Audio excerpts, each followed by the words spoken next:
Chapter 1, Episode 1 of Maybe Mel, titled Malcolm. A dark-haired boy sneezes, and a strange sparkling dust puffs out from through his nose. He rubs at his nostrils with the back of his long, faded, black hoodie sleeve. The hoodie is worn and ratty. He glances around nervously. It is early spring, and he is scampering into the high school building. He turns his back to a corner wall while folding his arms around himself. His long black hair hangs past his shoulders and hides his pale face. His eyes are a very dark shade of brown. A quick look around reveals a group of metalheads walking by. They stop to talk to each other, giving him a chance to turn and draw a very small black figure with wings on the wall beside him. The tip of his tongue hangs out in concentration when a sudden call startles him. "Malcolm Pete, my office, now." This man's identity is a mystery, as the school lacks adult supervision, unless a fight were to break out. His head lowers when a few of the metalhead kids look his way. His fellow students are sending the man a lot of quizzical looks. Their eyes are wide with confusion while they whisper amongst themselves about who the adult could be. They look concerned, and a couple even try to follow him into the office, only to change their minds and stop short. "Malcolm Pete, I've had my eye on you. It looks like you are incapable of staying out of trouble." Um, it's Mal. You would know that if you worked here, right? Who are you anyway?" "Really funny, Mr. Pete. I am the vice principal of this school." He says as if that explained it. "You should have a seat, please." Mal settles into a seat while trying to keep calm. He pushes a forced grin onto his face as he watches this strange man circle around a white desk that barely fits in the office, and plops into his own seat. His eyes slide to the glass at the corner showing into the lunchroom he just exited. The metalheads and stoners in the corner sneak glances at him before going back to their usual stuff. School just started for the day, and already he could feel his luck had run dry once again. The strange man was Mr. Gillywog. At least so said the nameplate on the edge of his desk. Seems unconsciously the man knew no one would know him. Like most of the office people in this school, no one had a clue who they were. "Now then, Mr. Pete, what should we do about all this?" He pulls up a stack of pages with bad quality photos in black and white of Mel, drawing and defacing school property. One small photo per page. No wonder the school supplies were never available. Mel raised an eyebrow as he looked over a few. He shrugged and pouted while looking up at the Gillywog man. "I've noticed you have a lack of motivation in your physical education." "Oh no." Mel's eyes widened. "Maybe, Mel, you will spend better time in sport. Perhaps the football team?" "I'm sorry, sir, for being all like messed up. Please don't make me do sports." He held back from the panic trying to surge from him, nervous energy obvious even in his voice. "I don't move fast, and I'm very clumsy. I have good grades in other classes. I'm not even failing PE." "Now calm down. Some of the team already knows you. They say you used to run a lot as a kid." "Because they used to chase me all recess. It wasn't a game. It was survival." The now evil man continued to smile with a firm anger and need to punish in his eyes. "Sir, you know this is not going to go well for me." That only seemed to please the man further as he got a paper out of a filing cabinet and started to fill it out. "You start practice after school. I have notified your aunt, Spiffleton, And she seems excited for you to get out and make friends. She also told me you have your own medication for the sneezing. Says you get hay fever or something. We feel the scene begin to change with a blurry transition, perhaps, or a fade to black and fade back in. Who knows? The scene changes to Mel curled up in a little ball in his baggy clothes, hiding in the corner of the library. Books surrounding him as he mumbles excuses to get out of practice while he reads about sports and football. He sneezes and once again glances around, seeming to expect laughter or a blessing. Really, he just needed to make sure everything was all right. He leans over to try and figure out how these sports rules were meant to go, like what was sportsmanlike conduct. Head tilted as he follows lines with his chapped black nail polish tipped finger. The tip of his tongue pokes out while he reads, eyes narrow in concentration. Whoa, I did it again.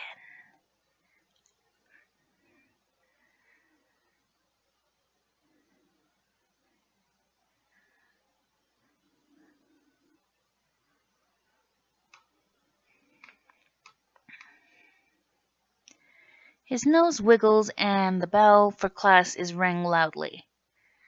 The class he sits in is dull, even with the midday sun streaming in through the large windows. The teacher snaps a ruler against his own hand, trying to hide a wince. Angry voice calling off scores. No names, but a mocking tone in the teacher's voice. With each loud tone, Mel would jump just a little, as would other students. He looked to the window for a moment, eyes squinting and swinging his head one way to the other a couple times, trying to fight off the upcoming trouble. With a slap of the ruler to his own desk, he sneezes and looks around. No trouble. For a moment, till sights are set on the teacher with their now neon purple hair. Students slowly start to notice as the teacher continues putting on an obnoxious show. When Mal looks up, his jaw drops. I see I have your attention now. Would anyone like to tell me just what was so significant about Star Wars that you all keep quoting lines from it in your history reports? His eyes are narrow at the students. The students' eyes are wide, even as they stare at him. He smirks, as if he felt the power of intimidation now.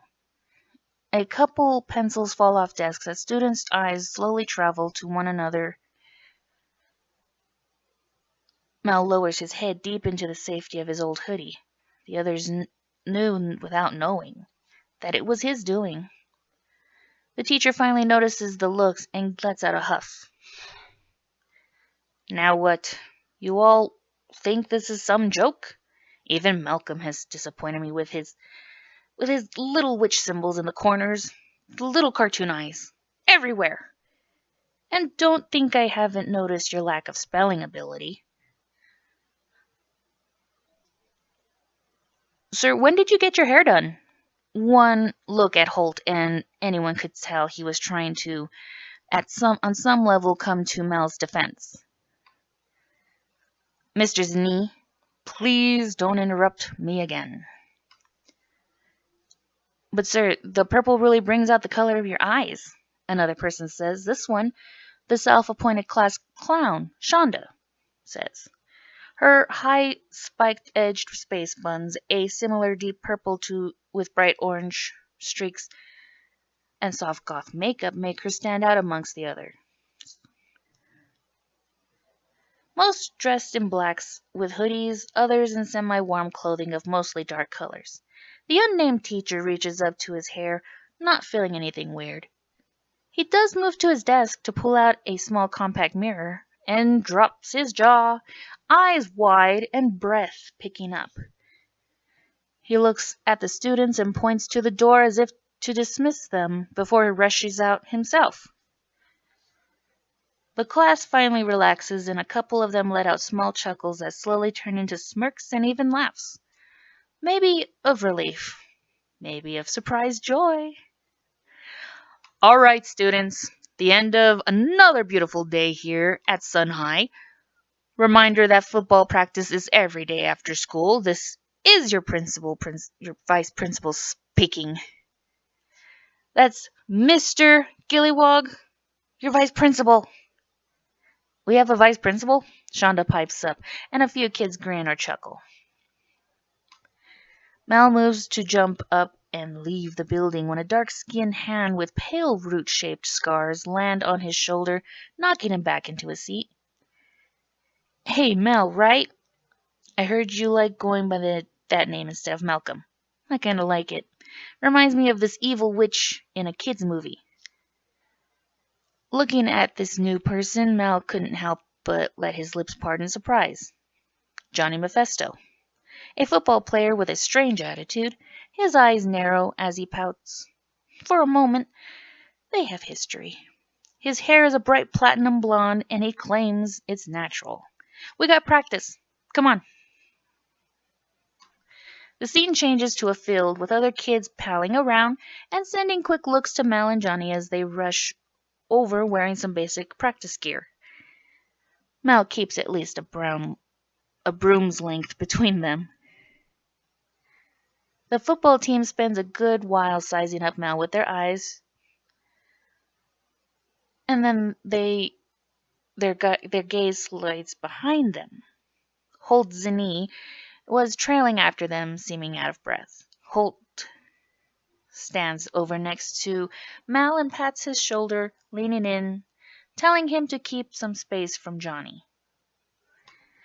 Mal looks the tough blonde over some more, sort of seeing it. Yes, this guy was kind of intimidating. Has always been. Even with sport practice, Mal is doing his best to stay in dark clothing, keeping his hoodie on underneath his PE clothes, hoping he wouldn't sweat and have to wash it. In the next scene, he is sweating up a storm as he tries to keep up with the others running on the track. Flashbacks to preschool and a playground with a metal tube slide that was maybe 2 or 3 feet long. No one could slide on it since it had ridges. There was also a half-empty sandbox. Little kids of 4 years old were lining up for these things, as they were the only playground equipment.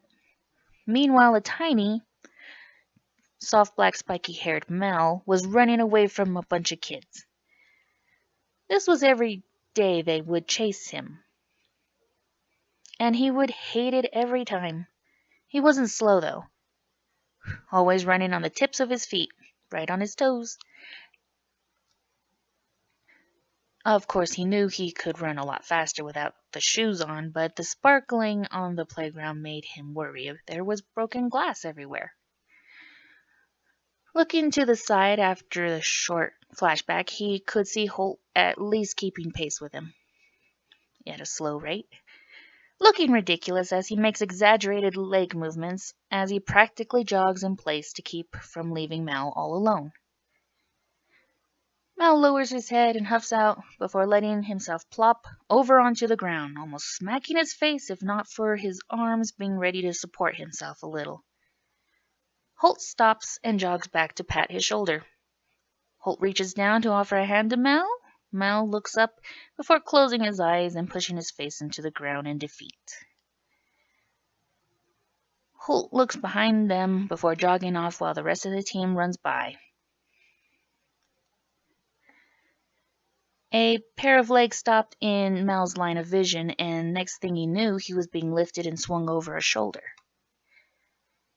The runner keeps going while Mal looks up, seeing behind the runner that the rest of the team was still running, once again gaining. When practice is over, he sneaks home, walking and limping just a little.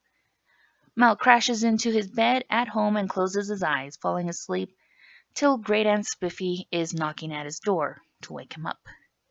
He is running late and has maybe 5 minutes to shower. He limps into the shower, fully clothed, and soaps up his hoodie. He huffs under the water before pulling his hoodie off over his head. The scene changes to Mel in a school hallway with a flannel shirt tucked in under a Japanese rock band shirt, his long hair tied up, and he is limping all the way to his class to get there early. He ducks into a safe corner as a group of jocks pass by, the ones from class or the ones he's spoken to yesterday. They nod, or send a casual wave to him. The kid that carried him off, Antonio Tony Crane, winks and sends a peace salute to him with an amused smile. Mal looks away, pushes his face into the corner. He sighs and looks back at them, about to say something when he sees they have already headed away, gone past. Eyes lowered to the floor for a moment before he visibly gulps and makes smacking noises with his mouth to distract himself. He stiffly makes his way to his seat and nearly cries out as he sits down at a desk. So you are feeling the pain of life out for the first time, Malcolm? He turns his head sharply to a very short girl with long brown hair in a bun. She is smiling at him with a wicked amused look in her eyes. They nearly twinkle as she leans in. Najoni Charlie. Not sure if you knew. You don't seem much for class or your fellow humans at all. You're going to get hurt playing sports. You should give up. I'm not trying to prove anything. The weird guy in the office is making me do this. That is a likely story. I almost believe it. Not. For just a moment, Mal smiles. He looks down and sighs slowly, saying something quietly. Excuse me? What was that? I said that is, beautiful. Didn't know you knew any Navajo, she says with a surprised grin. I do pay attention. Clever. Maybe more than I thought you'd be. She nods once and settles into her seat as the bell rings. Mel looks off to the windows with a calm look on his face, slowly turning to smile. His face scrunches up, about to sneeze, and the credits roll with the sound of a sneeze. If you have any suggestions or thoughts, let me know. I don't know if comments are on for this, but if you're listening, you probably know me, so go ahead, say some words. I should be posting episode 2 soon, and that's my hiccup. That's how I hiccup. I'm sorry. I'm gonna be putting little animations to go with these, just very quick sketches. Just something to fill in the darkness of the blank screen. Anyways, love you, good night, and Kason. Bye bye.